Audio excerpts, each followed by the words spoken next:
नमस्कार दोस्तों। हमारे चैनल में आपका तहे दिल से स्वागत है। क्या आपने कभी सोचा है कि आप जो कुछ भी जानते हैं, जो कुछ भी देखते या महसूस करते हैं, वह सब एक धोखा हो सकता है? क्या हो अगर आपकी पूरी दुनिया, आपके दोस्त, आपका घर, यहाँ तक कि आपका अपना शरीर भी सिर्फ एक बहुत ही जटिल सपना हो, जिसे कोई और नियंत्रित कर रहा हो? क्या कोई ऐसा तरीका है जिससे आप यह 100% निश्चित रूप से कह सकें कि मैं सच में मौजूद हूं? यह सवाल सुनने में किसी साइंस फिक्शन फिल्म की कहानी जैसा लगता है ना? लेकिन आज से लगभग 400 साल पहले एक फ्रांसीसी दार्शनिक ने इस सवाल को इतनी गंभीरता से लिया कि उसने पूरी दुनिया के सोचने का तरीका ही बदल दिया। उस दार्शनिक का नाम था रेने डेकार्ट। डेकार्ट सिर्फ एक दार्शनिक ही नहीं, बल्कि एक महान गणितज्ञ और वैज्ञानिक भी थे। वो एक ऐसी दुनिया में जी रहे थे जहां सदियों पुरानी मान्यताएं और अंधविश्वास टूट रहे थे और विज्ञान की एक नई सुबह हो रही थी। लेकिन डेकार्ट इस नई सुबह से भी संतुष्ट नहीं थे। वो देख रहे थे कि विज्ञान भी पुरानी गलतियों पर ही बन रहा था। वो ज्ञान की एक ऐसी मजबूत नींव खोजना चाहते थे, एक ऐसा शुरुआती बिंदु जिस पर कोई भी कभी भी किसी भी तरह का शक न कर सके। और इसी खोज में उन्होंने एक ऐसा क्रांतिकारी सफर शुरू किया जो उन्हें शक और संदेह की अंधेरी गुफाओं से निकालकर आत्मज्ञान के सबसे चमकदार शिखर तक ले गया। आज की यह ऑडियो बुक रेने डेकार्ट के उसी रोमांचक जीवन और उनकी क्रांतिकारी फिलॉसफी के बारे में है। हम उनके साथ मिलकर शक करना सीखेंगे। हम हर उस चीज पर सवाल उठाएंगे जिसे हम सच मानते आए हैं। हम यह जानने की कोशिश करेंगे कि क्या हमारी इंद्रियां भरोसे के लायक हैं? क्या यह दुनिया सच में वैसी ही है जैसी दिखती है? और अगर सब कुछ झूठ है, तो फिर सच क्या है? डेकार्ट की यह यात्रा सिर्फ एक बौद्धिक व्यायाम नहीं है। यह आपको अपने अस्तित्व के बारे में, अपनी चेतना के बारे में और आप जो कुछ भी जानते हैं, उसकी सीमाओं के बारे में गहराई से सोचने पर मजबूर कर देगी। यह आपको अपनी सोचने की शक्ति का एहसास कराएगी और आपको एक ज्यादा जागरूक और तार्किक इंसान बनाएगी। क्या आप तैयार हैं अपने सभी विश्वासों की परीक्षा लेने के लिए और सच्चाई की खोज में एक ऐसे दार्शनिक के साथ चलने के लिए जिसने आधुनिक दुनिया की नींव रखी? तो चलिए इस रोमांचक सफर की शुरुआत करते हैं। चैप्टर नंबर 1, वो आदमी जिसने सब कुछ दांव पर लगा दिया। रेने डेकार्ट की दुनिया और उनका मिशन। कहानी शुरू होती है आज से लगभग 400 साल पहले, फ्रांस में। वो एक ऐसा समय था जब दुनिया एक करवट ले रही थी। सदियों से चले आ रहे पुराने विचार, पुरानी मान्यताएं और धर्म पर आधारित ज्ञान की इमारत हिल रही थी। कोपरनिकस और गैलीलियो जैसे वैज्ञानिकों ने यह बताकर ब्रह्मांड के केंद्र से पृथ्वी को हटा दिया था कि पृथ्वी सूर्य के चारों ओर घूमती है, न कि सूर्य पृथ्वी के। छपाई मशीन के आविष्कार से ज्ञान कुछ खास लोगों के हाथों से निकलकर आम लोगों तक पहुंच रहा था। एक नई हवा बह रही थी, तर्क की हवा, विज्ञान की हवा, और हर कोई पुराने जवाबों से असंतुष्ट था और नए सवालों के पीछे भाग रहा था। इसी उथल पुथल भरे माहौल में 1596 में रेने डेकार्ट का जन्म हुआ। डेकार्ट एक कमजोर और बीमार बच्चे थे, लेकिन उनका दिमाग असाधारण रूप से तेज था। उन्हें उस समय की सबसे अच्छी शिक्षा मिली, लेकिन जैसे जैसे वो अध्ययन करते गए, वो और भी ज्यादा निराश होते गए। उन्होंने इतिहास का अध्ययन किया, लेकिन पाया कि वह बस राजाओं और युद्धों की कहानियों का एक संग्रह है जिसमें कोई निश्चितता नहीं है। उन्होंने भाषाएं सीखीं, लेकिन महसूस किया कि वे बस विचारों को व्यक्त करने के तरीके हैं, खुद विचार नहीं। उन्होंने दर्शन का अध्ययन किया, लेकिन यह देखकर हैरान रह गए कि सदियों से कोई सारे दार्शनिक एक भी ऐसे सवाल पर सहमत नहीं हो पाए हैं जिसका एक निश्चित उत्तर हो। हर कोई अपनी राय दे रहा था, लेकिन किसी के पास कोई ठोस सबूत नहीं था।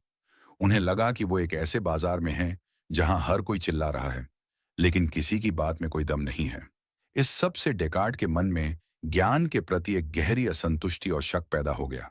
उन्हें लगा कि जिस ज्ञान की नींव पर पूरा यूरोपीय समाज पैर जमाए है, वह तो रेत की नींव है जो कभी भी गिर सकती है। वो अपने आसपास देख रहे थे कि लोग सुनी सुनाई बातों पर, पुरानी परंपराओं पर और बिना किसी सबूत के विश्वास कर लेते हैं। कोई यह पूछने की हिम्मत नहीं कर रहा था कि हम जो जानते हैं वो हम यकीनन कैसे जानते हैं। क्या इसका कोई सबूत है? डेकार्ट ने फैसला किया कि वो इस झुंड का हिस्सा नहीं बनेंगे। वो किसी और के दिए हुए ज्ञान को स्वीकार नहीं करेंगे। वो खुद सच्चाई की खोज में निकलेंगे। उन्होंने अपनी सारी किताबें बंद कर दी और दुनिया की यात्रा पर निकल गए। वो सेना में भर्ती हुए, उन्होंने यूरोप के कई देशों की यात्रा की। वो हर तरह के लोगों से मिले, वैज्ञानिकों से, दार्शनिकों से, आम लोगों से। वो दुनिया की किताब को अध्ययन करना चाहते थे, न कि कागज की किताबों को। अपनी यात्राओं के दौरान डेकार्ट को एक चीज ने बहुत प्रभावित किया, और वह थी गणित। गणित में उन्हें वह निश्चितता और स्पष्टता दिखाई दी जो उन्हें दर्शन या किसी और विषय में नहीं मिली थी। गणित में कोई राय नहीं होती। 2 और 2 हमेशा 4 ही होते हैं, चाहे आप फ्रांस में हो या चीन में। एक त्रिभुज के तीनों कोणों का योग हमेशा 180 डिग्री होता है। यह एक ऐसा ज्ञान था जो तर्क पर आधारित था, सबूतों पर आधारित था, और जिसे कोई भी चुनौती नहीं दे सकता था। डेकार्ट के मन में एक क्रांतिकारी विचार आया। क्या हम दर्शन में भी गणित जैसी निश्चितता ला सकते हैं? क्या हम नैतिकता, ईश्वर और आत्मा के बारे में भी उतने ही यकीन के साथ बात कर सकते हैं जितना हम ज्यामिति के बारे में करते हैं? इसी विचार ने डेकार्ट के जीवन को एक मिशन दे दिया। उनका मिशन था ज्ञान की एक नई और मजबूत नींव खोजना। एक ऐसा शुरुआती बिंदु, एक ऐसा पहला सिद्धांत खोजना जो इतना स्पष्ट और इतना निश्चित हो कि उस पर कोई भी संदेह न कर सके। और फिर उस एक निश्चित बिंदु से तर्क की पायदानों का उपयोग करके एक एक करके बाकी सभी सच्चाइयों को साबित करना। वो ज्ञान का एक ऐसा विशाल और सुंदर महल बनाना चाहते थे जिसकी हर ईंट तर्क से बनी हो और जिसकी नींव शक के किसी भी भूकंप से न हिले। यह एक बहुत ही महत्वाकांक्षी योजना थी। ऐसा करने के लिए उन्हें पहले उन सभी पुरानी और कमजोर नींवों को हटाना था जिन पर वो और उनका पूरा समाज टिका था। उन्हें हर उस चीज को खारिज करना था जिस पर जरा सा भी शक किया जा सकता हो। डेकार्ट ने एक बहुत ही साहसी और खतरनाक रास्ता चुना। उन्होंने फैसला किया कि वो अपनी यात्रा की शुरुआत शक से करेंगे। वो जानबूझकर हर चीज पर शक करेंगे, हर विश्वास की परीक्षा लेंगे, हर मान्यता को कटघरे में लाएंगे। यह एक ऐसा रास्ता था जिस पर चलने की हिम्मत उनसे पहले किसी ने नहीं की थी। वो एक ऐसी अंधेरी सुरंग में प्रवेश करने वाले थे जहां शायद उन्हें कुछ भी न मिले, जहां शायद वो हमेशा के लिए शक और अनिश्चितता में खो जाए। उन्होंने सचमुच सब कुछ दांव पर लगा दिया था, अपनी सारी पुरानी मान्यताएं, अपने समाज का ज्ञान, सब कुछ। लेकिन वो यह जोखिम उठाने को तैयार थे क्योंकि उन्हें उम्मीद थी कि इस शक के महासागर के पार उन्हें सच्चाई का एक ठोस द्वीप जरूर मिलेगा। लेकिन उनका यह शक का तरीका था क्या? वो किस हद तक गए? क्या उन्होंने सचमुच हर चीज पर, यहां तक कि अपने होने पर भी शक किया? और क्या इस खतरनाक खेल में वो सफल हुए? इन सवालों का जवाब ही हमें आधुनिक दर्शन के जन्म की कहानी बताएगा, और यह कहानी हम अगले चैप्टर में शुरू करेंगे। चैप्टर नंबर 2, शक का बवंडर। क्या आपकी दुनिया एक सपना है? पिछले चैप्टर में हमने रेने डेकार्ट के मिशन को समझा। उनका लक्ष्य था ज्ञान की एक ऐसी नींव खोजना जिस पर कोई शक न कर सके। और इस नींव को खोजने के लिए उन्होंने जो तरीका अपनाया वह इतिहास में मेथड ऑफ डाउट या संदेह की विधि के नाम से जाना जाता है। डेकार्ट ने फैसला किया कि वो एक वास्तुकार की तरह काम करेंगे जो एक नई इमारत बनाने से पहले पुरानी और कमजोर नींव को पूरी तरह से खोद कर निकाल देता है। वो अपने दिमाग में मौजूद हर विश्वास, हर राय, हर जानकारी को एक एक करके जांचेंगे, और अगर उन्हें उसमें जरा भी संदेह की गुंजाइश मिली तो वो उसे पूरी तरह से खारिज कर देंगे, मानो वह 100% झूठी हो। ये कोई हल्का फुल्का शक नहीं था। ये एक बहुत ही गहरा, बहुत ही व्यवस्थित और बहुत ही कट्टर शक था। डेकार्ट ने अपनी इस प्रक्रिया की शुरुआत सबसे आम और भरोसेमंद लगने वाली चीज से की। हमारी इंद्रियां, यानी हमारी आंखें, कान, नाक, त्वचा। हम अपनी दुनिया के बारे में जो कुछ भी जानते हैं वह इन्हीं इंद्रियों के माध्यम से जानते हैं। मैं इस कमरे को देख सकता हूं, आपकी आवाज सुन सकता हूं, इस कुर्सी को छू सकता हूं। यह सब बहुत वास्तविक लगता है ना? लेकिन डेकार्ट ने कहा, रुको, क्या हमारी इंद्रियां हमेशा भरोसेमंद होती हैं? उन्होंने तर्क दिया कि हमारी इंद्रियां हमें अक्सर धोखा देती हैं। दूर से देखने पर एक चौकोर टोवर गोल दिख सकता है। पानी में डूबी हुई एक सीधी रोड तिरछी दिखाई देती है। कभी कभी हमें रस्सी को सांप समझने की गलती हो जाती है। अगर हमारी इंद्रियों ने हमें एक बार भी धोखा दिया है तो हम ये कैसे मान सकते हैं कि वे हमें अभी धोखा नहीं दे रही हैं? हो सकता है कि वो हमें हमेशा ही धोखा देती हों। डेकार्ट ने कहा कि चूंकि इंद्रियों पर पूरी तरह से भरोसा नहीं किया जा सकता, इसलिए मैं उन सभी जानकारियों को खारिज कर दूंगा जो मुझे इंद्रियों से मिली हैं। एक झटके में डेकार्ट ने अपनी पूरी बाहरी दुनिया को शक के कटघरे में ला दिया। अब आप शायद सोच रहे होंगे कि यह तो कुछ ज्यादा हो गया। ठीक है, इंद्रियां कभी कभी धोखा देती हैं, लेकिन अभी मैं अपने कमरे में बैठा हूं, मैं इस ऑडियो बुक को सुन रहा हूं, ये तो सच है। इस पर कैसे शक किया जा सकता है? यहीं पर डेकार्ट अपना दूसरा और भी शक्तिशाली तर्क लेकर आते हैं, जिसे ड्रीम आर्ग्यूमेंट या स्वप्न तर्क कहा जाता है। डेकार्ट ने कहा, कई बार मैंने सपने में बिल्कुल ऐसा ही अनुभव किया है। मैंने सपने में देखा है कि मैं आग के पास बैठा हूं, पोशाक पहने हुए हूं, जबकि असल में मैं अपने बिस्तर पर नग्न लेटा हुआ था। सपने में सब कुछ बिल्कुल असली लग रहा था। मुझे उस वक्त जरा भी शक नहीं हुआ कि मैं सपना देख रहा हूं। तो मैं इस वक्त यह कैसे सुनिश्चित कर सकता हूं कि मैं सपना नहीं देख रहा हूं? क्या आपके पास कोई ऐसा ठोस सबूत है जिससे आप यह साबित कर सकें कि आप अभी जागे हुए हैं और सपना नहीं देख रहे हैं? सोचकर देखिए, ऐसा कोई भी अनुभव जो आप जागते हुए कर सकते हैं, वैसा ही अनुभव आप सपने में भी कर सकते हैं। तो इस बात की क्या गारंटी है कि आपका यह पूरा जीवन ही एक बहुत लंबा और विस्तृत सपना नहीं है? इस तर्क के साथ डेकार्ट ने न केवल बाहरी दुनिया की वस्तुओं पर, बल्कि अपने शरीर और अपने तात्कालिक अनुभवों पर भी शक का पर्दा डाल दिया। यह एक बहुत ही परेशान करने वाला विचार है। अगर आप इसे गंभीरता से लें, तो यह आपके पैरों के नीचे से जमीन खिसका सकता है। अगर यह सब एक सपना हो सकता है, तो फिर सच क्या है? लेकिन डेकार्ट यही नहीं रुके। वो अपने शक को उसकी चरम सीमा तक ले जाना चाहते थे। उन्होंने कहा, चलो एक पल के लिए मान लेते हैं कि भौतिक दुनिया मौजूद नहीं है और यह सब एक सपना है। लेकिन सपने में भी कुछ चीजें तो सच लगती हैं, जैसे गणित। चाहे मैं जागा हुआ हूं या सपना देख रहा हूं, 2 और 2 तो हमेशा 4 ही रहेंगे और एक वर्ग की हमेशा 4 भुजाएं ही होंगी। ऐसा लगता है कि गणित और ज्यामिति के नियम तो सार्वभौमिक सत्य हैं, जिन पर शक नहीं किया जा सकता। लेकिन डेकार्ट अपनी शक की तलवार को यहां भी चलाने से नहीं हिचकिचाए। यहीं पर वो अपना सबसे प्रसिद्ध और सबसे डरावना विचार प्रस्तुत करते हैं, जिसे ईविल डीमन या दुष्ट राक्षस की परिकल्पना कहा जाता है। डेकार्ट ने कहा, क्या हो अगर कोई भगवान नहीं है, बल्कि एक बहुत ही शक्तिशाली और चालाक दुष्ट राक्षस है, और इस राक्षस का एकमात्र काम मुझे धोखा देना है। क्या हो अगर इसी राक्षस ने मेरे दिमाग को इस तरह से बनाया है कि जब भी मैं 2 और 2 को मिलाता हूं, तो मुझे हमेशा 4 ही लगता है, जबकि असल में जवाब 5 हो। क्या हो अगर उसी ने यह पूरी दुनिया, यह आसमान, ये धरती, मेरे दोस्त, मेरा शरीर, सब कुछ सिर्फ एक भ्रम के रूप में बनाया है, ताकि मुझे धोखे में रख सके। यह एक ऐसा सर्वशक्तिमान धोखेबाज है कि मैं उसके धोखे को कभी जान ही नहीं सकता। अगर ऐसी किसी शक्ति की जरा सी भी संभावना है, तो मैं गणित जैसी निश्चित लगने वाली चीजों पर भी भरोसा नहीं कर सकता। अब डेकार्ट एक बहुत ही भयानक जगह पर पहुंच चुके थे। उन्होंने अपनी इंद्रियों पर शक किया, अपने शरीर पर शक किया, बाहरी दुनिया पर शक किया, और यहां तक कि गणित और तर्क के नियमों पर भी शक किया। वो शक और अनिश्चितता के एक ऐसे बवंडर में फंस गए थे, जहां कुछ भी सच नहीं था, कुछ भी भरोसे के लायक नहीं था। यह एक पूर्ण बौद्धिक अंधेरा था। उन्होंने अपने दिमाग की पुरानी इमारत की हर एक ईंट को गिरा दिया था। अब उनके पास कुछ भी नहीं बचा था, सिवाय शक के। क्या कोई भी ऐसी चीज है जो इस दुष्ट राक्षस के धोखे से भी बच सकती है? क्या कोई एक भी ऐसी सच्चाई है जिस पर यह सर्वशक्तिमान शक भी हावी नहीं हो सकता? डेकार्ट इस अंधेरी गुफा के बिल्कुल अंत में पहुंच चुके थे। क्या उन्हें वहां से बाहर निकलने का कोई रास्ता मिला, या वो हमेशा के लिए इसी अनिश्चितता में खो गए? इस सवाल के जवाब में ही आधुनिक दर्शन का सबसे प्रसिद्ध वाक्य छिपा है।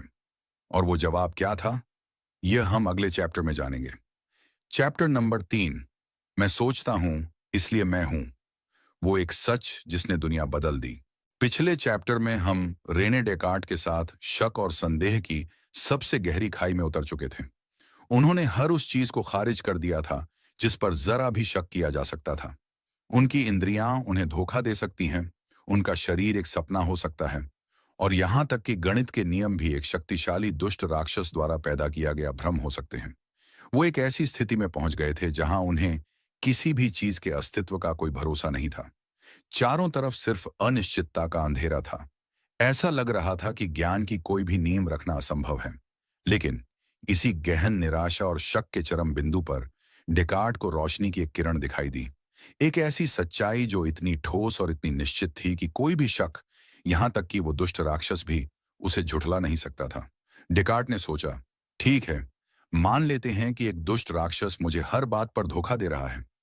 वह मुझे यह विश्वास दिला रहा है कि मेरे पास एक शरीर है, जबकि शायद नहीं है। वह मुझे यह विश्वास दिला रहा है कि यह दुनिया मौजूद है, जबकि शायद यह सिर्फ एक भ्रम है। वह मुझे गणित में भी धोखा दे रहा है। लेकिन अगर वह मुझे धोखा दे रहा है, तो एक चीज तो निश्चित है, मुझे धोखा दिया जा रहा है। धोखा खाने के लिए या भ्रम में होने के लिए किसी का तो होना जरूरी है जो भ्रम में है। अगर मैं शक कर रहा हूं, तो कोई तो है जो शक कर रहा है। अगर मैं सोच रहा हूं, भले ही मेरे सारे विचार झूठे हों, तो भी यह सच तो अपनी जगह कायम है कि मैं सोच रहा हूं। सोचने की क्रिया ही सोचने वाले के अस्तित्व का अकाट्य प्रमाण है। और यहीं पर डेकार्ट को अपना पहला और सबसे अटूट सत्य मिला, जिसे उन्होंने लैटिन में कहा, कोगिटो एर्गो सुम, और जिसका हिंदी में मतलब है, मैं सोचता हूं इसलिए मैं हूं। यह सिर्फ 3 शब्दों का एक छोटा सा वाक्य है, लेकिन यह पश्चिमी दर्शन का सबसे प्रसिद्ध और सबसे महत्वपूर्ण वाक्यों में से एक है। इसे समझने की कोशिश कीजिए। दुष्ट राक्षस आपको यह विश्वास दिला सकता है कि आपका शरीर नहीं है, लेकिन वह आपको यह विश्वास नहीं दिला सकता कि आप सोच नहीं रहे हैं, क्योंकि उस पर विश्वास करने के लिए भी आपको सोचना होगा। वह आपको यह महसूस करा सकता है कि आप मौजूद नहीं हैं, लेकिन उस महसूस करने की क्रिया के लिए भी आपका मौजूद होना जरूरी है। आप अपने अस्तित्व पर शक नहीं कर सकते, क्योंकि शक करने का कार्य ही आपके अस्तित्व को साबित कर देता है। यह वह चट्टान थी जिसकी तलाश डेकार्ट को थी। यह वह निश्चित और स्थिर बिंदु था जिसे वो अपनी शक की आंधी में खोज रहे थे। मैं हूं, मैं मौजूद हूं। यह सच्चाई हर बार जब भी मैं इसे सोचता या कहता हूं, अनिवार्य रूप से सच होती है। यह ज्ञान का वह पहला पार्ट था जो मेथड ऑफ डाउट की कठोर परीक्षा में पास हुआ था। अब डेकार्ट के पास अपने ज्ञान का महल बनाने के लिए एक नींव थी। भले ही यह नींव बहुत छोटी थी, लेकिन यह बिल्कुल ठोस थी। अब वो कह सकते थे कि चाहे बाकी पूरी दुनिया एक भ्रम क्यों ना हो, एक चीज तो निश्चित है, एक सोचने वाली चीज के रूप में मेरा अस्तित्व है। लेकिन यह मैं क्या है? डेकार्ट ने आगे सोचा। क्या मैं यह शरीर हूं? नहीं, मैं अपने शरीर के अस्तित्व पर शक कर सकता हूं। हो सकता है यह सिर्फ एक सपना हो। तो फिर मैं क्या हूं? डेकार्ट ने निष्कर्ष निकाला। मैं एक ऐसी चीज हूं जो सोचती है। और सोचने का मतलब क्या है? सोचने का मतलब है शक करना, समझना, दावा करना, इनकार करना, इच्छा करना, कल्पना करना और महसूस करना। यह सब मेरे दिमाग, मेरी चेतना की गतिविधियां हैं। डेकार्ट ने कहा कि मैं अपने दिमाग के अस्तित्व के बारे में अपने शरीर के अस्तित्व से कहीं ज्यादा निश्चित हो सकता हूं। मैं कल्पना कर सकता हूं कि मेरे पास कोई शरीर नहीं है, लेकिन मैं यह कल्पना नहीं कर सकता कि मेरे पास कोई दिमाग नहीं है या मैं सोच नहीं रहा हूं। इस एक खोज ने दर्शन की दिशा हमेशा के लिए बदल दी। डेकार्ट से पहले दार्शनिक अक्सर बाहरी दुनिया या ईश्वर को अपने शुरुआती बिंदु के रूप में लेते थे, लेकिन डेकार्ट ने दर्शन को बाहर से अंदर की ओर प्रवाह होने दिया। उन्होंने व्यक्ति की अपनी चेतना, उसके अपने मैं को ज्ञान का केंद्र बना दिया। यह आधुनिक व्यक्तिवाद की शुरुआत थी। यह विचार की सच्चाई की खोज बाहर की दुनिया में नहीं, बल्कि अपने अंदर, अपने तर्क और अपनी चेतना में करनी होगी। कोगिटो अर्गो सम सिर्फ एक दार्शनिक सूत्र नहीं है, यह एक घोषणा है। यह हर व्यक्ति को यह अधिकार देता है कि वह अपनी सच्चाई खुद खोजे, न कि किसी और की बताई हुई बातों पर आंख बंद करके विश्वास कर ले। यह आपको बताता है कि आपके अस्तित्व का सबसे मुख्य सबूत आपके बाहर नहीं, आपके भीतर है। आपकी सोचने की क्षमता ही आपके होने का प्रमाण है। जब भी आप खुद पर शक करें, जब भी आप खोया हुआ महसूस करें, तो याद रखें कि आपके सोचने का, आपके सवाल पूछने का, आपके महसूस करने का हर कार्य इस बात का एक शक्तिशाली प्रमाण है कि आप मौजूद हैं, आप वास्तविक हैं। लेकिन अब डेकार्ट के सामने एक नई और बहुत अहम चुनौती थी। उन्होंने खुद के अस्तित्व को तो साबित कर लिया था, लेकिन वो अभी भी अपनी चेतना की जेल में अकेले थे। उन्हें यह तो पता था कि मैं एक सोचने वाली चीज हूं, लेकिन उन्हें अभी भी यह नहीं पता था कि उनके दिमाग के बाहर कुछ भी मौजूद है या नहीं। क्या यह दुनिया असली है? क्या दूसरे लोग मौजूद हैं? क्या उनका अपना शरीर भी है? वो इस अकेलेपन से बाहर कैसे निकले? उन्होंने सिर्फ एक ईंट रखी थी, लेकिन पूरा महल बनाना अभी बाकी था।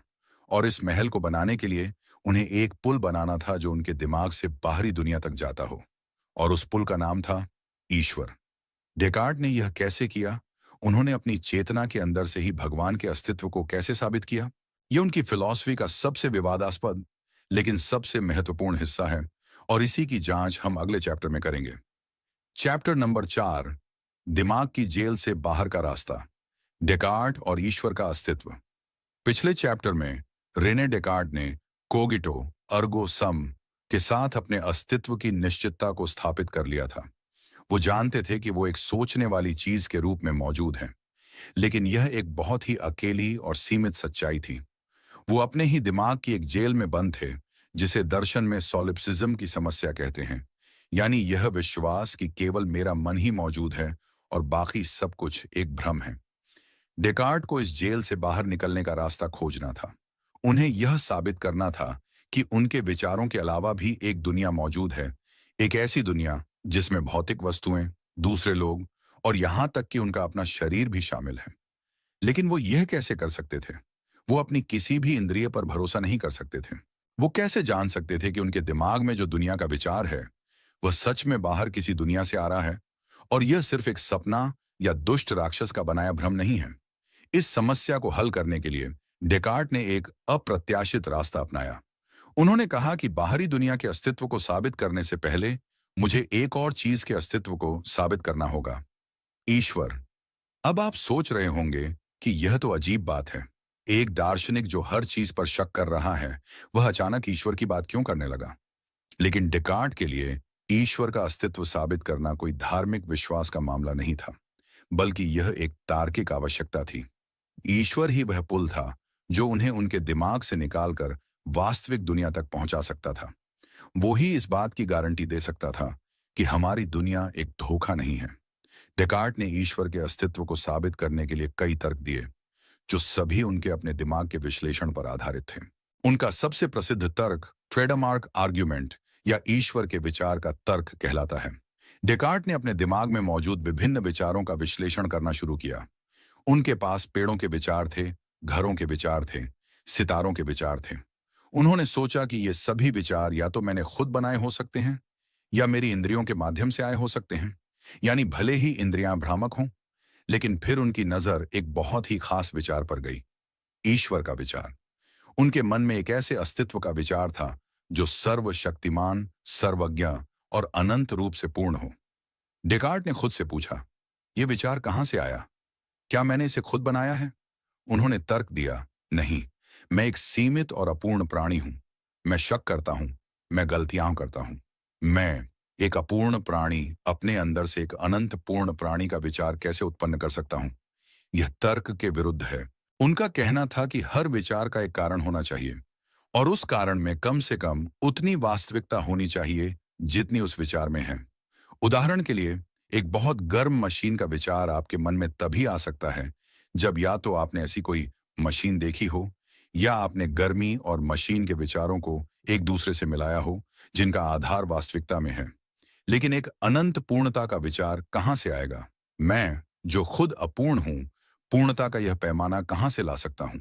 डेकार्ट ने निष्कर्ष निकाला कि मेरे मन में ईश्वर का, यानी एक अनंत पूर्ण सत्ता का विचार केवल तभी हो सकता है जब उस विचार को स्वयं ईश्वर ने मेरे मन में डाला हो।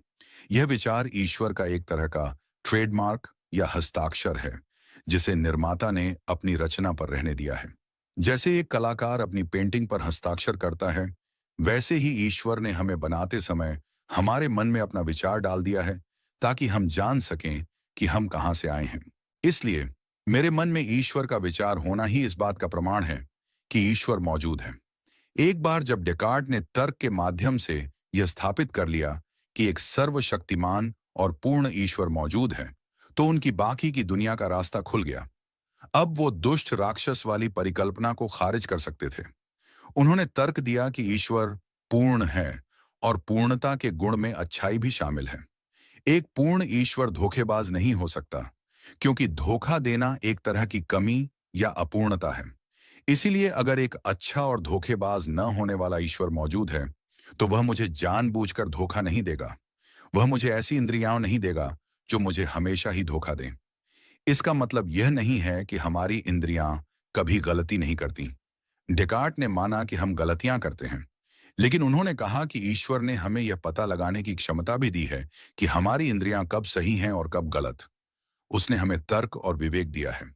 जब हम अपनी इंद्रियों से मिली जानकारी का सावधानी पूर्वक और तर्क संगत रूप से उपयोग करते हैं, तो हम बाहरी दुनिया के बारे में विश्वसनीय ज्ञान प्राप्त कर सकते हैं। ईश्वर इस बात की गारंटी देता है कि जब मुझे कोई चीज बहुत स्पष्ट और निश्चित रूप से महसूस होती है, जैसे कि मेरे सामने एक मेज है और मैं अपनी तर्क शक्ति का उपयोग करके उस पर विचार करता हूं, तो मैं भरोसा कर सकता हूं कि वहां सच में एक मेज है। ईश्वर धोखेबाज नहीं है, इसलिए वह एक व्यवस्थित और जानने योग्य ब्रह्मांड का गारंटर है। इस तरह डेकार्ट कोगिटो की अकेली सच्चाई से शुरू होकर ईश्वर के अस्तित्व को साबित करते हुए अंततः भौतिक दुनिया के अस्तित्व तक पहुंच गए। उन्होंने अपनी चेतना की जेल का ताला खोल दिया था और बाहर की दुनिया से फिर से मिल गए थे। लेकिन अब एक नई और बहुत ही अजीब पहेली उनके सामने थी। अगर मैं एक सोचने वाली गैर भौतिक चीज यानी मन हूं और यह दुनिया भौतिक चीजों यानी पदार्थ से बनी है, तो ये दोनों बिल्कुल अलग अलग चीजें एक दूसरे से कैसे मिलती हैं? मेरा गैर भौतिक मन मेरे भौतिक शरीर को कैसे हिला सकता है? और मेरे भौतिक शरीर में लगी चोट मेरे गैर भौतिक मन में दर्द का एहसास कैसे पैदा कर सकती है?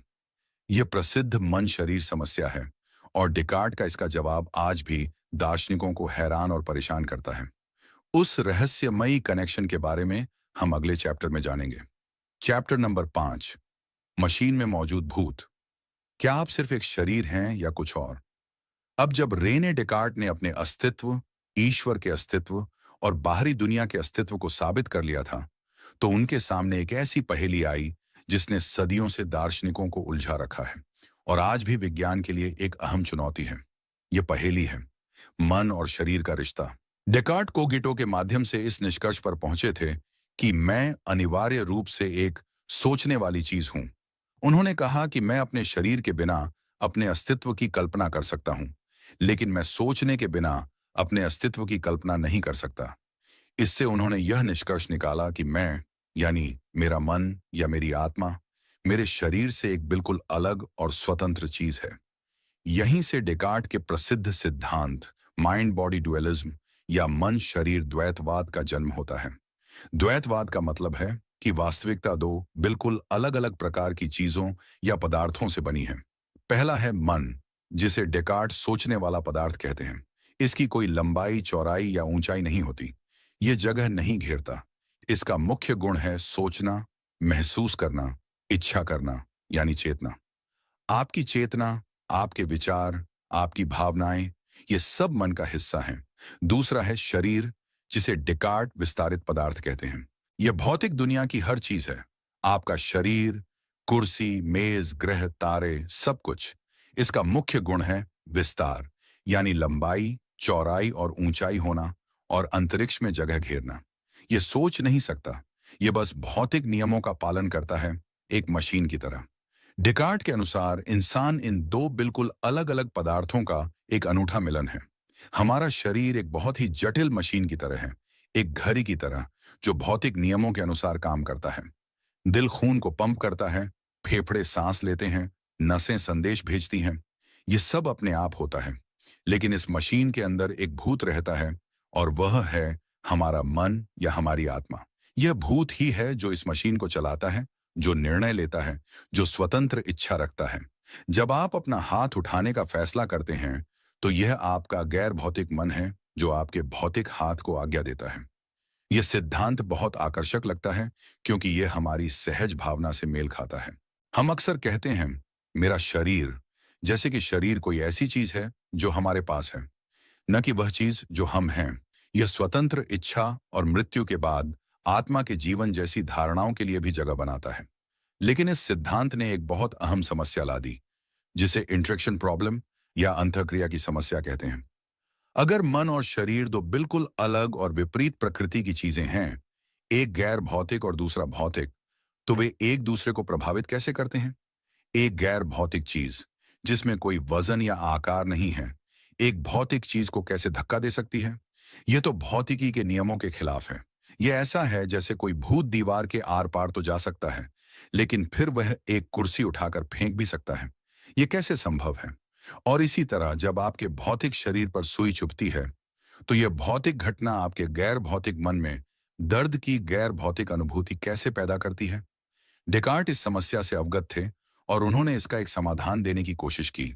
उन्होंने बहुत अध्ययन के बाद यह सिद्धांत दिया कि मन और शरीर का यह जादुई मिलन मस्तिष्क के केंद्र में स्थित एक बहुत छोटी सी ग्रंथि में होता है, जिसे पीनियल ग्रंथि कहा जाता है।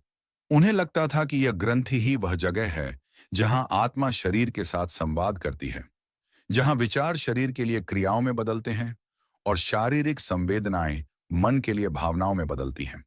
हालांकि यह समाधान किसी को भी संतुष्ट नहीं कर पाया। यह बताने से कि यह कहाँ होता है, यह समस्या हल नहीं होती कि यह कैसे होता है। पीनियल ग्रंथि भी तो एक भौतिक चीज है। तो सवाल जस का तस बना रहा कि एक गैर भौतिक मन उस भौतिक ग्रंथि को कैसे प्रभावित करता है। मन शरीर की यह पहेली डेकार्ट की फिलॉसफी का सबसे कमजोर लेकिन शायद सबसे दिलचस्प हिस्सा है। बाद के दार्शनिकों ने उनके इस द्वैतवाद को कई तरह से चुनौती दी। कुछ ने कहा कि सिर्फ भौतिक पदार्थ ही मौजूद है और मन मस्तिष्क की ही एक उपज है, यानी भौतिकवाद। कुछ ने कहा कि सिर्फ मन ही मौजूद है और भौतिक दुनिया एक भ्रम है, यानी आदर्शवाद। आज भी न्यूरोसाइंटिस्ट और दार्शनिक इस सवाल से जूझ रहे हैं कि मस्तिष्क की भौतिक प्रक्रियाओं से चेतना का व्यक्तिपरक अनुभव कैसे उत्पन्न होता है। जब आप लाल रंग देखते हैं, तो हम जानते हैं कि आपके मस्तिष्क में क्या रासायनिक और विद्युत गतिविधियां हो रही हैं, लेकिन हम यह नहीं समझा सकते कि लाल रंग का अनुभव कैसा होता है। डेकार्ट का यह सिद्धांत हमें अपने बारे में गहराई से सोचने पर मजबूर करता है। क्या आप सिर्फ एक जैविक मशीन हैं, जिसका व्यवहार भौतिक और रासायनिक नियमों द्वारा पूरी तरह से निर्धारित है, या आपके अंदर कुछ ऐसा है जो भौतिकी के नियमों से परे है, एक आत्मा, एक चेतना जो स्वतंत्र रूप से चुनाव कर सकती है? क्या आपकी भावनाएं और विचार बस न्यूरॉन्स की फायरिंग हैं या कुछ और? यह सवाल सिर्फ दार्शनिक नहीं है, इसके नैतिक और कानूनी निहितार्थ भी हैं। अगर हमारी कोई स्वतंत्र इच्छा नहीं है और हम सब सिर्फ मशीन हैं, तो क्या हम अपने कर्मों के लिए जिम्मेदार हैं? डेकार्ट ने इस बहस की शुरुआत की जो आज भी जारी है। लेकिन डेकार्ट सिर्फ एक दार्शनिक ही नहीं थे जो मन और आत्मा के बारे में सोचते थे। वो एक और दुनिया में भी माहिर थे। एक ऐसी दुनिया जहां सब कुछ स्पष्ट, निश्चित और सुंदर था। और वो दुनिया थी गणित की। और कैसे उनके गणितीय दिमाग ने उनकी फिलॉसफी को आकार दिया, यह हम अगले चैप्टर में देखेंगे। चैप्टर नंबर 6, ज्यामिति और दर्शन का संगम। जब गणित ने सच्चाई का नक्शा बनाया, अब तक हमने रेने डेकार्ट को एक दार्शनिक के रूप में जाना है, एक ऐसे व्यक्ति के रूप में जो शक की गहराइयों में उतरा और मन, शरीर और ईश्वर के जटिल सवालों से जूझा। लेकिन डेकार्ट की पहचान का एक और महत्वपूर्ण हिस्सा है, और वह है एक गणितज्ञ का। सच तो यह है कि डेकार्ट को उनके जीवन काल में एक दार्शनिक से ज्यादा एक गणितज्ञ के रूप में जाना जाता था। और उनकी फिलॉसफी को पूरी तरह से समझने के लिए हमें उनके गणितीय दिमाग को समझना होगा, क्योंकि गणित ही वह चाबी थी जिससे उन्होंने दर्शन के ताले खोलने की कोशिश की। जैसा कि हमने पहले चैप्टर में देखा, डेकार्ट को बाकी सभी विषयों में अनिश्चितता और मतभेद दिखाई देते थे, लेकिन गणित में उन्हें स्पष्टता, तर्क और निश्चितता का एक आदर्श मिला। गणित में आपको किसी की राय पर विश्वास करने की जरूरत नहीं होती।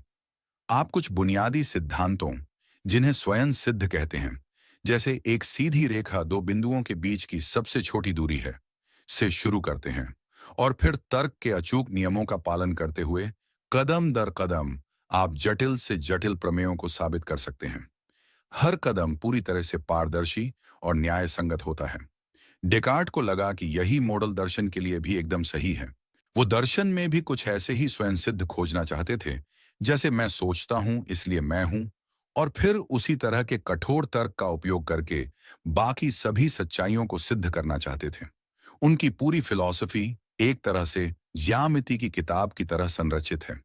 लेकिन गणित में डेकार्ट का योगदान सिर्फ प्रेरणा लेने तक ही सीमित नहीं था।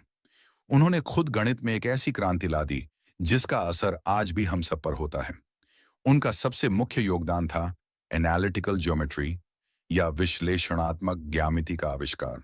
डेकार्ट से पहले गणित की दो प्रमुख शाखाएं, बीजगणित और ज्यामिति, लगभग पूरी तरह से अलग अलग दुनिया थीं। ज्यामिति आकृतियों, रेखाओं और बिंदुओं के साथ काम करती थी, जबकि बीजगणित संख्याओं और समीकरणों के साथ। किसी ने यह नहीं सोचा था कि इन दोनों का कोई गहरा रिश्ता हो सकता है। डेकार्ट ने इन दोनों दुनियाओं के बीच एक पुल बनाया। उन्होंने एक बहुत ही सरल लेकिन शक्तिशाली विचार का प्रस्ताव रखा। उन्होंने दिखाया कि ज्यामिति की किसी भी आकृति को बीजगणित के समीकरणों के रूप में व्यक्त किया जा सकता है और किसी भी बीजगणितीय समीकरण को एक ज्यामितीय आकृति के रूप में चित्रित किया जा सकता है। इस पुल को बनाने के लिए उन्होंने जिस उपकरण का आविष्कार किया उसे आज हम सब कार्टेशियन कोऑर्डिनेट सिस्टम के नाम से जानते हैं, जो उन्हीं के नाम पर रखा गया है। ये वही ग्राफ पेपर है जिसका इस्तेमाल हम सब ने स्कूल में किया है, जिसमें एक क्षैतिज एक्स अक्ष और एक ऊर्ध्वाधर OI अक्षर होता है। इस सिस्टम का उपयोग करके डेकार्ट ने दिखाया कि एक बिंदु को संख्याओं की एक जोड़ी के रूप में दर्शाया जा सकता है, एक सीधी रेखा को एक सरल समीकरण के रूप में लिखा जा सकता है, एक वृत्त को एक समीकरण के रूप में लिखा जा सकता है। यह एक क्रांतिकारी सफलता थी। अब ज्यामिति की कठिन समस्याओं को बीजगणित के उपकरणों का उपयोग करके हल किया जा सकता था और बीजगणित के जटिल समीकरणों को ग्राफ पर देखकर आसानी से समझा जा सकता था। इसने गणित और विज्ञान के विकास के लिए नए दरवाजे खोल दिए। न्यूटन के गुरुत्वाकर्षण के नियमों से लेकर आइंस्टीन के सापेक्षता के सिद्धांत तक और आज के कंप्यूटर ग्राफिक्स और GPS सिस्टम तक, सब कुछ डेकार्ट की इसी खोज पर आधारित है। जब भी आप गूगल मैप्स पर कोई लोकेशन देखते हैं तो आप असल में डेकार्ट के ही विचार का उपयोग कर रहे होते हैं। तो डेकार्ट के लिए गणित सिर्फ एक विषय नहीं था, यह सोचने का एक तरीका था। यह स्पष्टता, व्यवस्था और निश्चितता का प्रतीक था। उनका मानना था कि ब्रह्मांड भी गणित के नियमों के अनुसार ही बना है और इसे तर्क के माध्यम से समझा जा सकता है। उनका यह विश्वास उनकी फिलॉसफी में साफ झलकता है। वो हमेशा जटिल समस्याओं को छोटे छोटे प्रबंधनीय हिस्सों में अलग करने की कोशिश करते थे, ठीक वैसे ही जैसे एक गणितज्ञ एक मुख्य समस्या को हल करने के लिए करता है। वो हमेशा सरल और स्पष्ट विचारों से शुरू करके जटिल विचारों तक पहुंचना चाहते थे। यह हमें सिखाता है कि स्पष्ट रूप से सोचने की क्षमता कितनी महत्वपूर्ण है। डेकार्ट हमें अपनी समस्याओं को, चाहे वे व्यक्तिगत हों या पेशेवर, एक गणितज्ञ की तरह देखने के लिए प्रोत्साहित करते हैं। समस्या को परिभाषित करें, उसे छोटे छोटे हिस्सों में अलग करें, हर हिस्से का विश्लेषण करें, अपने अनुमानों और विश्वासों की जांच करें, तर्क के आधार पर एक समाधान बनाएं। डेकार्ट का मानना था कि दुनिया में ऐसी कोई भी सच्चाई नहीं है जिसे एक अनुशासित और तार्किक दिमाग खोज न सके। लेकिन इस तरह से सोचने के लिए क्या कोई प्रैक्टिकल नियम है? क्या डेकार्ट ने हमें सिर्फ एक दर्शन दिया या उन्होंने हमें एक स्पष्ट और प्रभावी तरीके से सोचने के लिए कोई गाइडबुक भी दी? जवाब है हाँ, उन्होंने दी। और उनकी वह प्रसिद्ध गाइडबुक जिसमें सिर्फ 4 सरल नियम हैं, आपकी किसी भी समस्या को सुलझाने की क्षमता को हमेशा के लिए बदल सकती है। उन जादुई नियमों के बारे में हम अगले चैप्टर में जानेंगे। चैप्टर नंबर 7, स्पष्ट सोच के 4 नियम। डेकार्ट की प्रैक्टिकल गाइड जो आपकी जिंदगी बदल देगी। हमने रेने डेकार्ट की गहरी और कभी-कभी जटिल लगने वाली फिलॉसफी को समझा और यह भी जाना कि कैसे गणित उनके सोचने के तरीके के केंद्र में था। लेकिन डेकार्ट सिर्फ एक सिद्धांतवादी दार्शनिक नहीं थे जो केवल अमूर्त विचारों में खोए रहते थे। वो एक बहुत ही व्यावहारिक व्यक्ति भी थे। वो एक ऐसा तरीका खोजना चाहते थे जिसका उपयोग कोई भी आम इंसान, चाहे वह वैज्ञानिक हो या व्यापारी या छात्र, सच को खोजने और बेहतर निर्णय लेने के लिए कर सके। अपनी प्रसिद्ध पुस्तक डिस्कोर्स ऑन द मेथड में उन्होंने स्पष्ट और तार्किक रूप से सोचने के लिए 4 बहुत ही सरल और शक्तिशाली नियम दिए। ये नियम आज भी उतने ही प्रासंगिक हैं जितने 400 साल पहले थे और अगर आप इन्हें अपनी जिंदगी में अपनाते हैं तो यह आपके सोचने, सीखने और समस्याओं को सुलझाने के तरीके में क्रांति ला सकते हैं। पहला नियम है संदेह का नियम या स्पष्टता का नियम। डेकार्ट कहते हैं कि किसी भी चीज को तब तक सच न माने जब तक कि आप उसे इतनी स्पष्टता और निश्चितता के साथ न जान लें कि उस पर संदेह करने की कोई गुंजाइश ही न बचे। इसका मतलब है कि सुनी सुनाई बातों, लोकप्रिय राय या केवल इसलिए किसी बात को स्वीकार न करें क्योंकि वह किसी किताब में लिखी है या किसी महान आदमी ने कही है। जल्दबाजी और पूर्वाग्रह से बचें। केवल उन चीजों को अपने निर्णय का आधार बनाएं जो आपके दिमाग में बिल्कुल स्पष्ट और असंदिग्ध हों। अपनी जिंदगी में इसे कैसे लागू करें? जब भी आप कोई महत्वपूर्ण निर्णय लेने वाले हों तो अपने आप से पूछें, इस निर्णय के आधार में मेरे पास क्या ठोस सबूत हैं? क्या मैं सिर्फ अनुमान लगा रहा हूं या मैं तथ्यों के आधार पर काम कर रहा हूं? क्या मैं किसी और की राय से प्रभावित हो रहा हूं या यह मेरा अपना सुविचारित निष्कर्ष है? यह नियम आपको गलत सूचना और भावनात्मक निर्णयों से बचाता है और आपको सच्चाई की एक ठोस जमीन पर ला देता है। दूसरा नियम है विभाजन का नियम या विश्लेषण का नियम। डिकार्ट कहते हैं कि जब भी आपके सामने कोई अहम और जटिल समस्या आए, तो उसे उतने छोटे छोटे, सरल और प्रबंधनीय हिस्सों में विभाजित करें जितना संभव हो और आवश्यक हो, ताकि उसे बेहतर तरीके से हल किया जा सके। यह एक बहुत ही शक्तिशाली तकनीक है। हम अक्सर विशाल समस्याओं जैसे अपना करियर कैसे बनाएं या एक नया व्यवसाय कैसे शुरू करें को देखकर घबरा जाते हैं, क्योंकि वे बहुत विशाल और भारी लगती हैं। डेकार्ट का तरीका है कि इस विशाल समस्या को छोटे छोटे सवालों में अलग करें।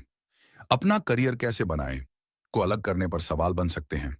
मेरी रुचियां क्या हैं? मैं किन चीजों में अच्छा हूं? किन क्षेत्रों में भविष्य में अवसर हैं? इन क्षेत्रों के लिए मुझे कौन सी स्किल्स सीखने की जरूरत है? मैं वो स्किल्स कहां से सीख सकता हूं?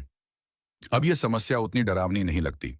आप एक एक करके हर छोटे सवाल का जवाब खोज सकते हैं और धीरे धीरे पूरी समस्या का समाधान कर सकते हैं।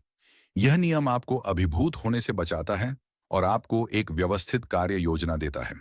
तीसरा नियम है व्यवस्था का नियम या संश्लेषण का नियम। यह नियम दूसरे नियम का अगला कदम है। डिकार्ट कहते हैं कि अपने विचारों को एक व्यवस्थित क्रम में संचालित करें। सबसे सरल और सबसे आसानी से जानने योग्य वस्तुओं से शुरू करें और फिर धीरे धीरे, कदम दर कदम, सबसे जटिल और कठिन ज्ञान तक पहुंचें। इसका मतलब है कि छोटे छोटे हिस्सों को हल करने के बाद उन्हें एक तार्किक क्रम में वापस मिलाएं। अपनी सोच में एक प्रवाह बनाएं जहां हर अगला कदम पिछले कदम पर आधारित हो। घर बनाते समय आप पहले नींव रखते हैं, फिर दीवारें और फिर छत। आप छत से शुरू नहीं कर सकते। इसी तरह ज्ञान का निर्माण भी सरल से जटिल की ओर होना चाहिए। जब आप कोई नया विषय सीख रहे हों, तो हमेशा मूल सिद्धांतों से शुरू करें। जब आप कोई तर्क दे रहे हों, तो अपनी बात को एक तार्किक क्रम में प्रस्तुत करें। यह नियम आपकी सोच को अराजक और बिखरा हुआ होने से बचाता है और उसे एक संरचित और शक्तिशाली रूप देता है। चौथा और अंतिम नियम है गणना का नियम या समीक्षा का नियम। डेकार्ट कहते हैं कि अंत में हमेशा इतनी संपूर्ण गणनाएं और इतनी व्यापक समीक्षाएं करें कि आपको यह यकीन हो जाए कि आपने कुछ भी पीछे रहने नहीं दिया है। इसका मतलब है कि अपना समाधान पूरा करने के बाद एक बार पीछे जाकर देखें और अपनी पूरी प्रक्रिया की जांच करें। क्या आपने हर छोटे हिस्से पर विचार किया है? क्या आपके तर्क में कोई कमी तो नहीं रह गई है? क्या आपने कोई महत्वपूर्ण तथ्य नजरअंदाज तो नहीं कर दिया? यह एक तरह का क्वालिटी चेक है। यह सुनिश्चित करता है कि आपने जल्दबाजी में कोई गलती नहीं की है। अपनी जिंदगी में कोई भी अहम फैसला लेने के बाद या कोई महत्वपूर्ण काम पूरा करने के बाद कुछ समय निकालकर उसकी समीक्षा करें। इससे आपको अपनी गलतियों को सुधारने और भविष्य में और भी बेहतर काम करने में मदद मिलेगी। ये चार नियम मिलकर डेकार्ट की विधि का निर्माण करते हैं। वे आपको बताते हैं कि कैसे पहला नियम केवल स्पष्ट सच्चाइयों को स्वीकार करें, दूसरा नियम समस्याओं को अलग करें, तीसरा नियम विचारों को व्यवस्थित करें और चौथा नियम अपने काम की समीक्षा करें। यह सिर्फ फिलॉसफी नहीं है, यह एक प्रैक्टिकल टूलकिट है। आप इसका उपयोग अपनी अध्ययन में, अपने काम में, अपने रिश्तों में और अपनी व्यक्तिगत समस्याओं को सुलझाने में कर सकते हैं। यह आपको एक अधिक अनुशासित, तार्किक और प्रभावी विचारक बनाता है। लेकिन डेकार्ट के विचारों की दुनिया में कुछ और भी डरावने और दिलचस्प कोने हैं, जिन्हें हमने अभी पूरी तरह से नहीं खोजा है। याद है वो ड्रीम आर्ग्यूमेंट और इविल डीमन? क्या आप जानते हैं कि ये विचार आज की साइंस फिक्शन फिल्मों जैसे द मैट्रिक्स की प्रेरणा है? चलिए अगले चैप्टर में शक की उन गहराइयों में एक बार फिर उतरते हैं। चैप्टर नंबर 8, द मैट्रिक्स का असली जनक। डेकार्ट का दुष्ट राक्षस और सपनों की दुनिया। जब हम हॉलीवुड की मशहूर फिल्म द मैट्रिक्स देखते हैं, तो हम एक ऐसी दुनिया को देखकर रोमांचित हो जाते हैं जहां इंसानों को यह पता ही नहीं है कि वे एक कंप्यूटर सिमुलेशन में जी रहे हैं। उनकी पूरी वास्तविकता एक धोखा है। यह विचार हमें बहुत ही आधुनिक और मौलिक लगता है, लेकिन क्या आप जानते हैं कि इस विचार का मूल बीज आज से लगभग 400 साल पहले रेने डेकार्ट के दिमाग में बोया गया था? डेकार्ट का ड्रीम आर्ग्यूमेंट और इविल डीमन की परिकल्पना ही वह दार्शनिक आधार है जिस पर द मैट्रिक्स जैसी कहानियां में आ जाती हैं। आज हम डेकार्ट के इन दो सबसे कट्टरपंथी और परेशान करने वाले विचारों की गहराई में उतरेंगे। चलिए, पहले ड्रीम आर्ग्यूमेंट या स्वप्न तर्क पर फिर से विचार करें। डेकार्ट ने जो सवाल उठाया था, वह बहुत ही सरल लेकिन गहरा था। आप यह कैसे साबित कर सकते हैं कि आप अभी सपना नहीं देख रहे हैं? इसे एक पल के लिए गंभीरता से सोचें। आप कहेंगे, क्योंकि सब कुछ बहुत वास्तविक, बहुत स्पष्ट लग रहा है। लेकिन क्या आपके सपने में भी सब कुछ वास्तविक और स्पष्ट नहीं लगता? जब तक आप जाग नहीं जाते, तब तक आपको सपने में जरा भी एहसास नहीं होता कि यह एक सपना है। आप सपने में हैं, बात करते हैं, डरते हैं, खुश होते हैं, और वह सब उस पल में 100% सच लगता है। डेकार्ट कहते हैं कि ऐसा कोई भी निश्चित संकेत नहीं है जिससे हम सपने और जागृत अवस्था के बीच स्पष्ट रूप से अंतर कर सकें। यह विचार हमारी वास्तविकता की नींव पर ही हमला करता है। अगर मैं यह सुनिश्चित नहीं कर सकता कि मैं जागा हुआ हूं, तो मैं अपने आसपास की किसी भी चीज पर कैसे भरोसा कर सकता हूं? ये कुर्सी, ये कमरा, ये दुनिया, ये लोग, सब कुछ मेरे दिमाग की उपज हो सकते हैं। एक बहुत ही विस्तृत सपना। यह आपको एक बहुत ही असहज स्थिति में डाल देता है। आप अपनी ही चेतना में कैद हो जाते हैं, ये जाने बिना कि जो आप अनुभव कर रहे हैं वह वास्तविक है या काल्पनिक। जब भी आपको लगे कि आप अपनी जिंदगी को लेकर बहुत निश्चित हैं, तो एक पल रुककर खुद से यह सवाल पूछें, क्या मैं सपना तो नहीं देख रहा? यह सवाल आपके अहंकार को चूर करता है और आपको यह याद दिलाता है कि हमारी वास्तविकता की समझ कितनी नाजुक हो सकती है। कमेंट्स में हमें बताइएगा कि इस सवाल पर विचार करके आपको कैसा महसूस हुआ। लेकिन डेकार्ट अपने शक को इससे भी एक कदम आगे ले गए। उन्होंने कहा, चलो मान लेते हैं कि मैं सपना देख रहा हूं। सपने में भी कुछ चीजें, जैसे गणित और तर्क, सच लगती हैं। सपने में भी एक त्रिभुज के 3 ही कोण होते हैं। यहीं पर डेकार्ट अपनी सबसे चरम परिकल्पना प्रस्तुत करते हैं, ईविल डीमन या दुष्ट राक्षस। यह मैट्रिक्स के आर्किटेक्ट का मूल संस्करण है।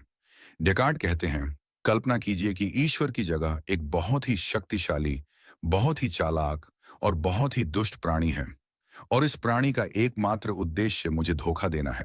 यह दुष्ट राक्षस इतना शक्तिशाली है कि वह मेरे दिमाग को सीधे नियंत्रित कर सकता है। उसने यह पूरी दुनिया, जिसे मैं वास्तविक समझता हूं, सिर्फ एक भ्रम के रूप में बनाई है।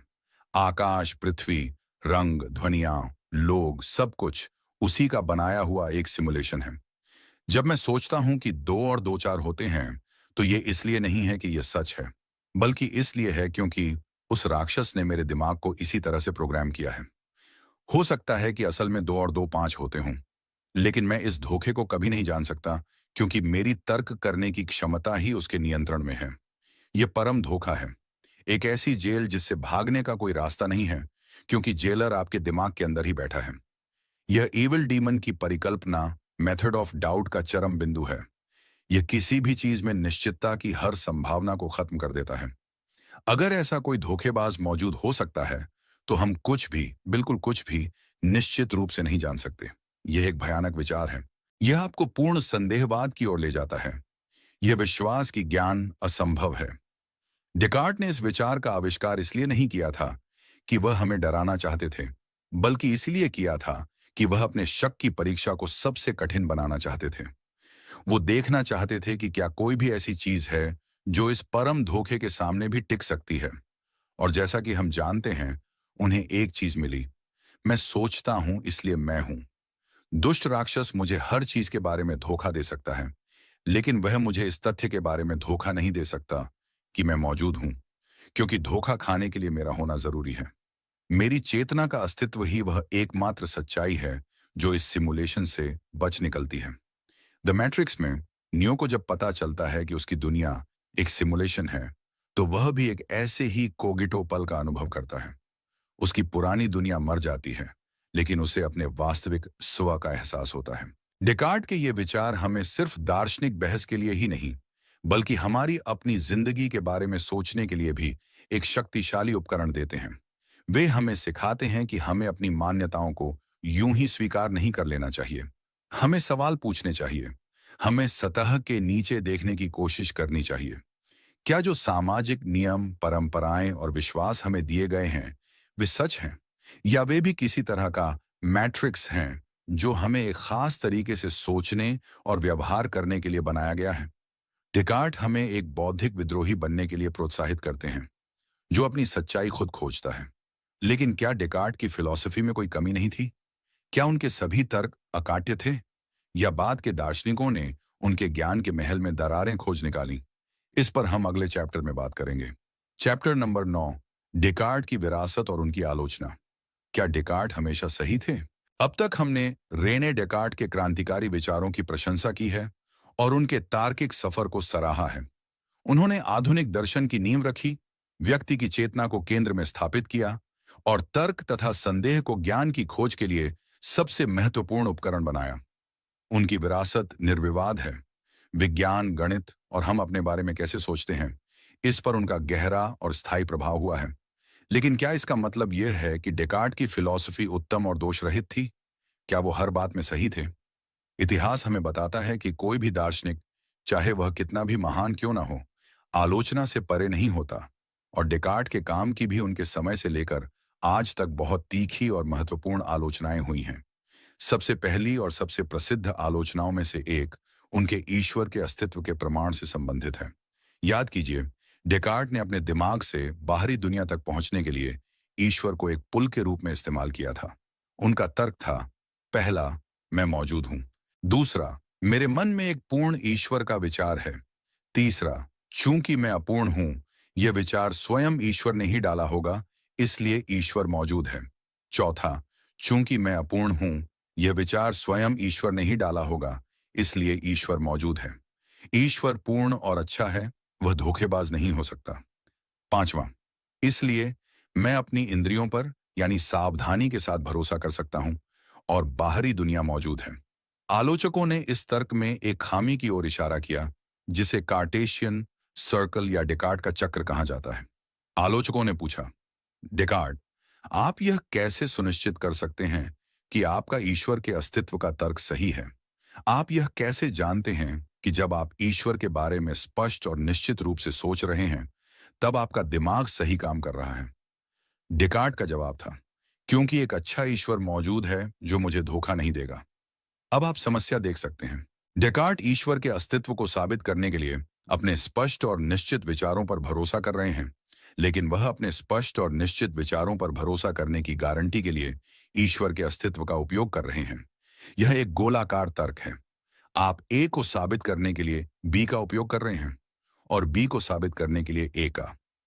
यह ऐसा है जैसे कोई कहे, मेरी किताब में लिखी हर बात सच है। आप पूछें, आप यह कैसे जानते हैं? और वह जवाब दे, क्योंकि यह मेरी किताब के पहले पन्ने पर लिखा है। इस आलोचना ने डेकार्ट के ज्ञान के महल की नींव में एक मुख्य दरार डाल दी। दूसरी मुख्य आलोचना उनके माइंड बॉडी डुअलिज्म को लेकर हुई। जैसा कि हमने देखा, डेकार्ट का यह मानना कि मन और शरीर दो बिल्कुल अलग पदार्थ हैं, एक बहुत अहम पहेली आ गया। वे एक दूसरे को प्रभावित कैसे करते हैं? उनका पीनियल ग्रंथि वाला जवाब किसी को भी संतुष्ट नहीं कर पाया। दार्शनिकों और वैज्ञानिकों ने तर्क दिया कि डेकार्ट ने मन को शरीर से अलग करके एक मशीन में भूत बना दिया है, लेकिन वह यह समझाने में पूरी तरह से असफल रहे हैं कि यह भूत मशीन को कैसे चलाता है। आज का आधुनिक न्यूरोसाइंस काफी हद तक इस विचार का समर्थन करता है कि मानसिक घटनाएं जैसे विचार और भावनाएं मस्तिष्क की भौतिक प्रक्रियाओं से अविभाज्य रूप से मिली हुई हैं। हालांकि चेतना की पहेली अभी भी अनसुलझी है, लेकिन अधिकांश विचारक डेकार्ट के कट्टर द्वैतवाद को अस्वीकार करते हैं। एक और आलोचना डेकार्ट के अत्यधिक तर्कवाद को लेकर है। डेकार्ट का मानना था कि सच्चा ज्ञान केवल तर्क और बुद्धि से प्राप्त हो सकता है और इंद्रियों से प्राप्त अनुभव अविश्वसनीय और ज्ञान का निम्न रूप है। बाद में जॉन लोक और डेविड ह्यूम जैसे अनुभववादी दार्शनिकों ने इस विचार को चुनौती दी। उन्होंने तर्क दिया कि हमारा सारा ज्ञान अनुभव और इंद्रियों से ही शुरू होता है। एक बच्चा गर्मी का मतलब तब तक नहीं समझ सकता जब तक वह किसी गर्म चीज को छू न ले। उनका मानना था कि हमारा दिमाग जन्म के समय एक खाली स्लेट की तरह होता है, जिस पर अनुभव अपनी कहानी लिखता है। यह तर्कवाद बनाम अनुभववाद की बहस दर्शन के इतिहास में सबसे महत्वपूर्ण बहसों में से एक बन गई और इसने ज्ञान की प्रकृति के बारे में हमारी समझ को और गहरा किया। तो इन आलोचनाओं का क्या मतलब है? क्या वे डेकार्ट के काम को महत्वहीन बना देती हैं? बिल्कुल नहीं। एक महान विचारक की पहचान यह नहीं है कि वह हमेशा सही होता है, बल्कि यह है कि वह ऐसे महत्वपूर्ण और गहरे सवाल पूछता है जो आने वाली पीढ़ियों को सोचने के लिए मजबूर कर देते हैं। डेकार्ट ने जो सवाल उठाए, चाहे वह निश्चितता की प्रकृति हो, मन और शरीर का रिश्ता हो, या तर्क और अनुभव की भूमिका हो, वे आज भी दर्शन के केंद्र में हैं। उन्होंने बहस का एजेंडा तय किया। बाद के सभी दार्शनिक, चाहे वे उनके समर्थक हों या आलोचक, उन्हें डेकार्ट का जवाब देना हुआ। उन्होंने हमें सिखाया कि किसी भी फिलॉसफी को आंख बंद करके स्वीकार नहीं करना चाहिए, बल्कि उसकी आलोचनात्मक जांच करनी चाहिए। ठीक वैसे ही जैसे उन्होंने अपने से पहले की सभी फिलॉसफी के साथ किया था। डेकार्ट की असली विरासत उनके उत्तरों में उतनी नहीं है जितनी उनके सवालों में और उनके द्वारा दिए गए तरीके में है। उनकी विरासत है संदेह करने का साहस, स्पष्ट और तार्किक रूप से सोचने पर जोर, और व्यक्तिगत विवेक को सर्वोच्च अधिकार मानने की प्रेरणा। ये वे उपकरण हैं जो उन्होंने हमें दिए हैं। लेकिन अब अंतिम सवाल यह है कि हम आज की इस जटिल और सूचना विस्फोट वाली दुनिया में इन उपकरणों का उपयोग कैसे कर सकते हैं। डेकार्ट की 400 साल पुरानी फिलॉसफी हमारे दैनिक जीवन में कैसे प्रासंगिक हो सकती है, इसी पर हम अपने अंतिम चैप्टर में चर्चा करेंगे। चैप्टर नंबर 10, डेकार्ट को अपनी जिंदगी में कैसे लाएं, स्पष्ट सोच की कला। दोस्तों, हम रेने डेकार्ट के जीवन और दर्शन की इस लंबी और रोमांचक यात्रा के अंत में आ पहुंचे हैं। हमने उनके शक के बवंडर से लेकर मैं सोचता हूं, इसलिए मैं हूं कि निश्चित चट्टान तक का सफर तय किया। हमने मन शरीर की पहेली को समझा और ईश्वर तथा गणित पर उनके विचारों को जाना। हमने उनकी आलोचनाओं पर भी गौर किया। लेकिन किसी भी दार्शनिक को अध्ययन करने का अंतिम लक्ष्य केवल जानकारी इकट्ठा करना नहीं होता, बल्कि उस ज्ञान को अपने जीवन में लागू करना होता है। तो सवाल यह है कि हम आज 21वीं सदी में डेकार्ट से क्या सीख सकते हैं। हम उनके विचारों को अपनी रोजमर्रा की जिंदगी में कैसे इस्तेमाल कर सकते हैं ताकि हम एक बेहतर, स्पष्ट और अधिक उद्देश्यपूर्ण जीवन जी सकें। डेकार्ट से सीखने वाली सबसे पहली और सबसे महत्वपूर्ण चीज है सवाल पूछने की हिम्मत। हम एक ऐसी दुनिया में रहते हैं जहां हमें हर तरफ से जानकारी और राय की बमबारी का सामना करना होता है। व्हाट्सएप फॉरवर्ड्स से लेकर सोशल मीडिया ट्रेंड्स और न्यूज चैनलों की बहसों तक, इस सूचना के शोर में हम अक्सर बिना सोचे समझे चीजों को मान लेते हैं। डेकार्ट हमें रुकने और पूछने के लिए कहते हैं, क्या यह सच है? इसका क्या सबूत है? यह जानकारी कहां से आ रही है? क्या इसका स्रोत विश्वसनीय है? क्या मैं सिर्फ इसलिए इस पर विश्वास कर रहा हूं क्योंकि मेरे दोस्त भी इस पर विश्वास करते हैं, या क्योंकि यह मेरे पहले से मौजूद विश्वासों से मेल खाता है? डेकार्ट की तरह एक मेथड ऑफ डाउट को अपनी जिंदगी में अपनाना आपको फेक न्यूज, अफवाहों और हेरफेर से बचाएगा। यह आपको एक स्वतंत्र विचारक बनाएगा जो झुंड के साथ नहीं चलता, बल्कि अपना रास्ता खुद बनाता है। दूसरी सीख है समस्याओं को अलग करने की कला। जैसा कि हमने उनके 4 नियमों में देखा था, हमारी जिंदगी में अक्सर कोई सारी चुनौतियां वो आती हैं, चाहे वह कोई मुश्किल परीक्षा हो, कोई मुख्य प्रोजेक्ट हो, या कोई टूटा हुआ रिश्ता हो।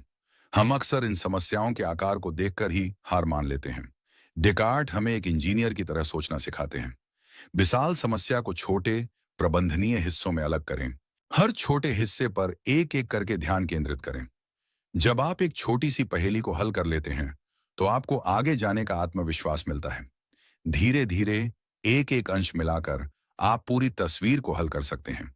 यह तकनीक न केवल आपको अधिक प्रभावी बनाती है, बल्कि यह चिंता और तनाव को भी कम करती है, क्योंकि आप एक विशाल पर्वत पर उठने की कोशिश नहीं कर रहे होते, बल्कि बस अगला छोटा कदम उठा रहे होते हैं। तीसरी सीख है आत्मचिंतन का महत्व। डेकार्ट ने अपनी सारी खोज अपने अंदर झांक कर की। कोगिटो अर्गो सम की खोज बाहरी दुनिया में नहीं, बल्कि उनकी अपनी चेतना की गहराइयों में हुई थी। हम अक्सर अपनी जिंदगी की भाग दौड़ में इतने व्यस्त रहते हैं कि हम खुद के साथ बैठने और अपने विचारों और भावनाओं को समझने का समय ही नहीं निकालते। डेकार्ट हमें हर दिन कुछ समय आत्मचिंतन के लिए निकालने के लिए प्रेरित करते हैं। अपने आप से पूछें, मैं वास्तव में क्या महसूस कर रहा हूं? मेरे इस डर या गुस्से का असली कारण क्या है? मेरे जीवन के सबसे महत्वपूर्ण मूल्य क्या हैं? क्या मेरे कार्य मेरे मूल्यों के अनुरूप हैं? खुद को समझना ही एक प्रामाणिक और सार्थक जीवन जीने की दिशा में पहला कदम है। आपकी चेतना, जैसा कि डेकार्ट ने दिखाया, आपके अस्तित्व का केंद्र है। उसे जानना और समझना आपका सबसे पहला कर्तव्य है। चौथी और अंतिम सीख है निश्चितता की खोज और उसकी सीमाओं को समझना। डेकार्ट ने अपने जीवन का मिशन पूर्ण निश्चितता खोजना बना लिया था। यह हमें सिखाता है कि हमें अपने विश्वासों के लिए एक मजबूत आधार खोजना चाहिए। हमें आलसी सोच से बचना चाहिए। लेकिन डेकार्ट की अपनी यात्रा यह भी दिखाती है कि पूर्ण निश्चितता शायद मायावी है। उनके अपने तर्क, जैसा कि आलोचकों ने दिखाया, पूरी तरह से अचूक नहीं थे। ये हमें बौद्धिक विनम्रता सिखाता है। हमें अपने विचारों के लिए सर्वोत्तम संभव तर्क और सबूत खोजने की कोशिश करनी चाहिए। लेकिन साथ ही हमें इस संभावना के लिए भी खुला रहना चाहिए कि हम गलत हो सकते हैं। एक सच्चा बुद्धिमान व्यक्ति वह नहीं है जो यह दावा करता है कि वह सब कुछ जानता है, बल्कि वह है जो जानता है कि वह कितना कम जानता है और हमेशा सीखने और अपने विचारों को संशोधित करने के लिए तैयार रहता है। तो रेने डेकार्ट सिर्फ इतिहास की किताबों में दर्ज एक नाम नहीं है। वह एक मार्गदर्शक हैं, एक शिक्षक हैं जो हमें दिखाते हैं कि कैसे एक अधिक तार्किक, आत्म जागरूक और बौद्धिक रूप से ईमानदार जीवन जिया जाए। उनका संदेश सरल है। आपकी सबसे मुख्य शक्ति आपका दिमाग है। इसका उपयोग करें, इसे प्रशिक्षित करें, इस पर भरोसा करें। संदेह करने से न डरें, क्योंकि संदेह ही ज्ञान की ओर पहला कदम है। और याद रखें, आपकी सोचने की क्रिया ही आपके अस्तित्व का सबसे अहम और सबसे सुंदर प्रमाण है। और इसी के साथ दोस्तों, हम आज इस अद्भुत यात्रा के अंत पर पहुंचते हैं। इस प्रेरणादायक दार्शनिक के जीवन के आधार पर हमने साथ मिलकर यह जाना कि कैसे संदेह और सवाल पूछने की शक्ति हमें सच्चाई की ओर ले जा सकती है, और कैसे हम मैं सोचता हूं इसलिए मैं हूं के सिद्धांत पर अपने आत्मविश्वास और ज्ञान की नींव रख सकते हैं। मुझे उम्मीद है कि इस ऑडियो बुक के जरिए हमने जो कुछ भी सीखा है वह सिर्फ सुनने तक ही सीमित नहीं रहेगा, बल्कि आपके जीवन का मार्गदर्शन भी करेगा। याद रखिएगा, यह ज्ञान केवल जानकारी नहीं है, बल्कि आपके भीतर की अपार क्षमता को जगाने की कुंजी है। यह ऑडियो बुक आपको यह सिखाती है कि कैसे अपने विश्वासों पर सवाल उठाएं, कैसे प्रमुख समस्याओं को छोटे छोटे हिस्सों में अलग करके हल करें, और कैसे अपने मन और शरीर के रिश्ते को समझें। लेकिन सबसे महत्वपूर्ण, यह आपको यह भी सिखाती है कि आपकी सोचने की शक्ति, आपका विवेक ही आपकी सबसे मुख्य ताकत है। अब जब आप इस ऑडियो बुक को सुनना समाप्त कर रहे हैं, तो मैं आपसे एक अनुरोध करना चाहता हूं। इन सिद्धांतों को याद रखें, इन पर विचार करें और इन्हें अपने दैनिक जीवन में लागू करने का प्रयास करें। और हमेशा याद रखें, आपके भीतर असीम शक्ति है और आप जो भी चाहें पा सकते हैं। आपके इस बहुमूल्य समय के लिए और इस यात्रा में मेरे साथ जुड़ने के लिए दिल से धन्यवाद। मैं उम्मीद करता हूं कि आपको यह ऑडियो बुक पसंद आई होगी और इसने आपको अपने मन की शक्ति और नियंत्रण के बारे में कुछ नया सीखने को मिला होगा। अगर आपको यह ऑडियो बुक पसंद आई तो इसे लाइक करें, अपने दोस्तों और परिवार के साथ साझा करना न भूलें, ताकि वे भी इस ज्ञान का लाभ उठा सकें। और हाँ, हमारे चैनल को सब्सक्राइब करना बिल्कुल न भूलें, ताकि आपको ऐसी ही और प्रेरणादायक और ज्ञानवर्धक ऑडियो बुक्स मिलती रहें। और हाँ, अपनी प्रतिक्रिया हमें कमेंट में ज़रूर बताएं। आपके विचार और सुझाव हमारे लिए बहुत ही ज़्यादा महत्वपूर्ण हैं और हमें भविष्य में और भी बेहतर ऑडियो बुक्स बनाने में मदद करेंगे। तो कृपया कमेंट सेक्शन में अपनी राय ज़रूर दें। हम जल्द ही एक और नई ऑडियो बुक के साथ वापस आएंगे। तब तक के लिए अपना ख्याल रखिए, सीखते रहिए और हमेशा अपने लक्ष्यों की ओर आगे बढ़ते रहिए। याद रखें, आपके सपने सच हो सकते हैं।